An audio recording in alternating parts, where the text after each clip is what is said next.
what I did is I went into my county building department with my very pretty simple sketches. And I said, so I want to do this. What do I need to do?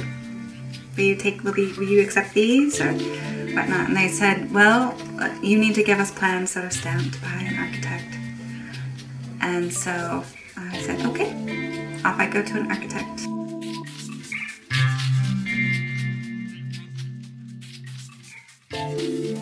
What it kind of boiled down to was that everybody in the regular permit process, all the different people along the way, everybody kind of gets their fee for their little bit of paper.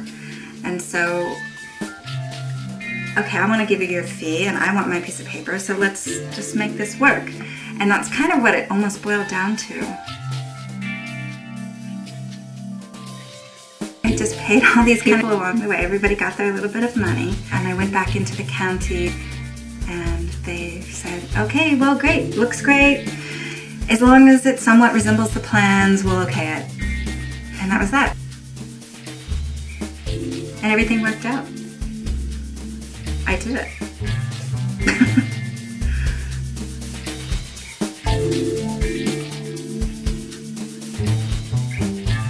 I had been fortunate enough to live in this incredible space here in Vancouver in this very, very large garden. So we had the space to build a small cob structure. So we thought, let's do it. To date, there had not been a cob house built in Vancouver. So it was the first one. So we thought this is a great opportunity to do something in the city.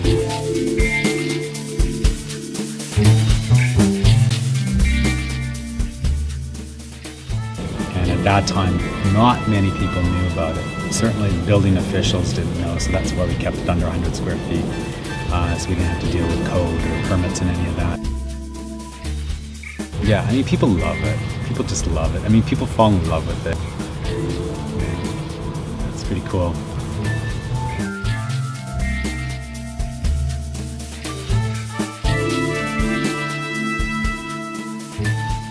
After this project, I worked with the community garden group and we put a proposal together to build a small gathering place in one of the local community gardens. The arts and culture representative with the Parks Board thought it was one of the best proposals that she'd seen. A year later, there was the opportunity to build a popcorn stand in Stanley Park.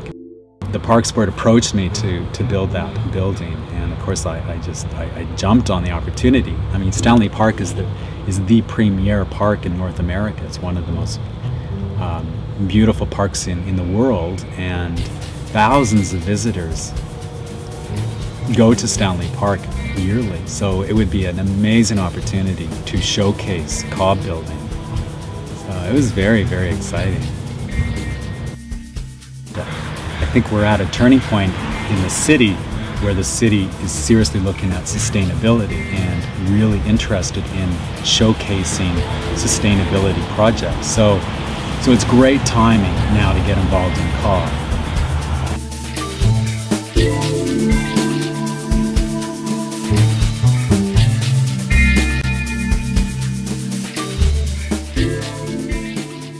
Having the city get behind it and support it to the degree that they have legitimizes cob in a way that we haven't seen before at that level.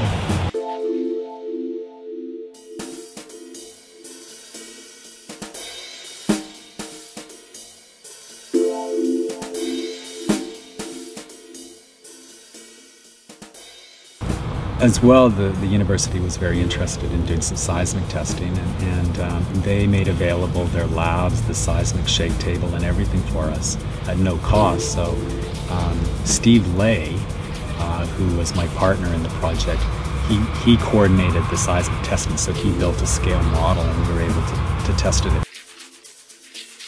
The main thing for the earthquake design, we managed to conscript Professor Carlos Ventura at the university, who was engaged in building a rather large shake table for testing buildings and elements of buildings in earthquakes, and prevailed upon him to test our cob building. So a half-scale model was built using exactly the same techniques as will be used in the full-scale model, and the building was put on the shake table and tested to destruction. And I will say it defied all expectations and survived the testing very well, until they put on an earthquake that was about 3 times the maximum credible earthquake that could possibly occur in Western Canada, and managed to crack the thing up.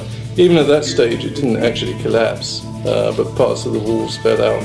But it would still have met the criteria of the building code that that building did not collapse, and people, any occupants, could evacuate the building without injury.